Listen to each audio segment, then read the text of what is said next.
భార్యాభర్తలిద్దరూ డాక్టర్లు. వారు ఎల్లప్పుడూ బిజీగా ఉంటూ ఉంటారు. వారి వృత్తిలో తీరిక లేకుండా ఉన్నందున వారి ఇంటి బాగోగులు ఒక తల్లికి అప్పగించారు. 3 సంవత్సరాలుగా ఎంతో నమ్మకంగా ఆమె ఉంటూ ఉన్నారు. ఆ నమ్మకంతో ఇల్లంతటినీ అప్పగించి ఆ భార్యాభర్తలిరువురు వేరే ప్రాంతానికి వెళ్లారు.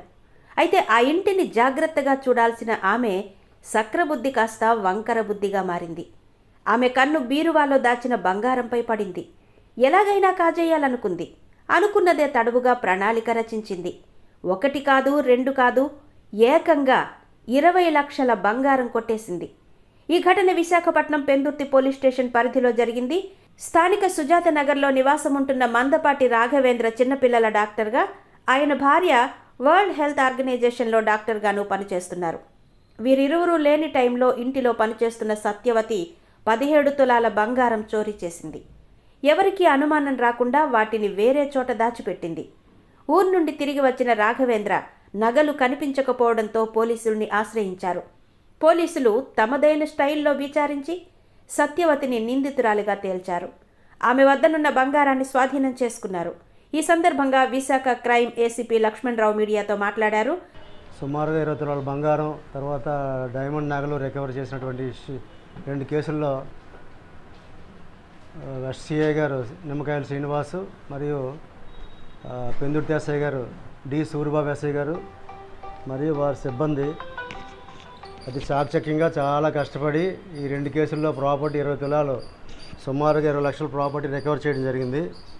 ఈ కేసు వివరాల్లోకి వెళ్తే మనకేంటంటే మందపాటి రాఘవేంద్ర అని ఈయన ఈ మంగళపాలెం గురుదేవ హాస్పిటల్లో పెడిస్ట్రిషియన్గా డాక్టర్గా పనిచేస్తుంటారు.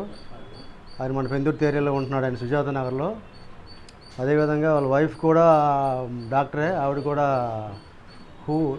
వరల్డ్ హెల్త్ ఆర్గనైజేషన్ పనిచేస్తుంది. ఇద్దరు కూడా క్యాంప్ ఎక్కువగా వెళ్తుంటారు. పని మనిషి సత్యవతి అనే ఆవిడని గత 3 సంవత్సరాలుగా ఎంగేజ్ చేశారు. 3 సంవత్సరాల నుంచి చాలా నమ్మకంగా పనిచేస్తుంది. కానీ 25/6/2025న మరి ఇంట్లో ఉంటూ ఒకదే ఉంటుంది, పిల్లల్ని ఆడిస్తూ. ఆడికి వచ్చినటువంటి ఇంటెన్షన్, చెడు బుద్ధి వల్ల ఈ ఇద్దరు కూడా ఫిర్యాది భార్య లేని టైంలో సుమారుగా 17 తులాల బంగారాన్ని ఇంట్లో నుండి దొంగతనం చేసింది. దొంగతనం చేసిన తర్వాత తర్వాత నోటీస్ చేశారు. ఇంట్లో వస్తువులు కనబడలేదు నోటీస్ చేస్తే మనకు రిపోర్ట్ ఇవ్వడం జరిగింది. 7/6న మనకు రిపోర్ట్ ఇచ్చారు. ఈ రిపోర్ట్ని బేస్ చేసుకొని 298/25 క్రైమ్ నెంబర్ పెందుర్తి పోలీస్ స్టేషన్లో నమోదు చేయడింది. During the course of investigation ఇంట్లో పనిచేస్తున్నటువంటి సత్యవతిని వాళ్ళు అనుమానించారు. మేము కూడా టెక్నికల్ ఎవిడెన్స్, తర్వాత కలెక్షన్ ఆఫ్ సిడిఆర్స్ మొత్తం ఆవిడ తాలూకా ఎక్కడికి వెళ్తుంది ఏంటి అన్నీ కూడా నిఘా ఉంచి, ఆవిడ తాలూకా ఖర్చులు వాటి మీద కూడా నిఘా ఉంచి ఆవిడ అనుమానం మీద ప్రశ్నిస్తే మన పెందుర్తి ఏరియాలో మన వేపకొండ జంక్షన్లో దగ్గరలో అరెస్ట్ చేయడం జరిగింది. అరెస్ట్ చేసి డ్యూరింగ్ ఇంట్రాగేషన్ ఆవిడ కన్ఫెస్ చేసింది. కన్ఫెస్ చేసి ఆవిడ తాలూకా కన్ఫెషన్ మేరకు ఈ కేసులో ఉన్నటువంటి ఎంటైర్ ప్రాపర్టీని రికవర్ చేయడం జరిగింది. ఈ 17 తులాల గోల్డ్ కూడా ఇప్పుడు డిస్ప్లే చేయడం, ఇప్పుడు అందరూ కూడా మీరు చూసారు, డిస్ప్లే చేసాం. నెక్స్ట్ మంత్ జరగబోయేటువంటి రిఫండ్ మేళాలో ఈ సిపి గారు చేతుల మీదుగా ఫిర్యాదుకి ఈ ప్రాపర్టీ అందజేయడం జరుగుతుంది. ఈ కేసులో మనకు ముఖ్యంగా ఏంటంటే ఇది గ్రేవ్ అఫెన్స్. ఇది సిఐ గారు నిమ్మకాయల శ్రీనివాసరావు ప్రత్యక్ష పర్యవేక్షణలో ఈ కేసు జరిగింది.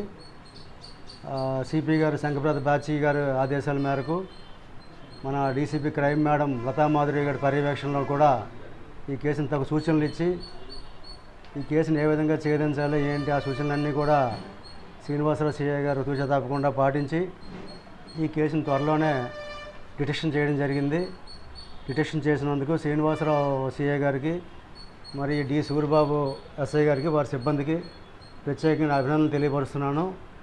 ఈ రాబోయే క్రైమ్ మీటింగ్ రోజు కూడా ఈ ప్రత్యేక అప్రిషియేషన్స్, రివార్డ్స్ కూడా ఈ కేసులో ఇచ్చే విధంగా ప్రయత్నిస్తాను. ఇంటిలో పనిచేసే వారి పట్ల అప్రమత్తంగా ఉండాలన్నారు. దూర ప్రాంతాల్లో పనిచేసే యజమానులు తప్పనిసరిగా వారి ఇంట్లో సీసీ కెమెరాలు ఏర్పాటు చేసుకోవాలన్నారు. చోరీ బంగారం కేసును ఛేదించిన సిఐ, ఇతర సిబ్బందిని ఆయన అభినందించారు. త్వరలోనే వీరికి రివార్డులు అందజేస్తామని తెలిపారు.